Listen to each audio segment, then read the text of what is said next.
Hi friends! Today, we will learn how to blow up balloons using baking soda and vinegar. It's a fun science experiment. Baking soda and vinegar make bubbles that help the balloon get big and round.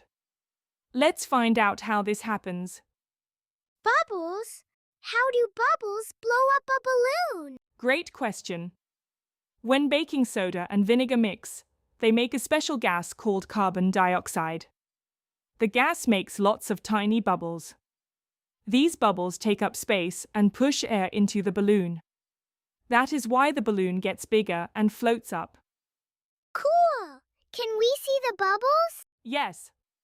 If you watch closely, you will see bubbles in the vinegar when baking soda is added. The bubbles come from the gas making little pops and fizz. This is what fills up the balloon with air.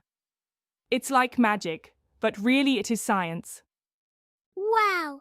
I want to try blowing up the balloon with baking soda and vinegar. That's the spirit. Get a balloon, some vinegar, and baking soda.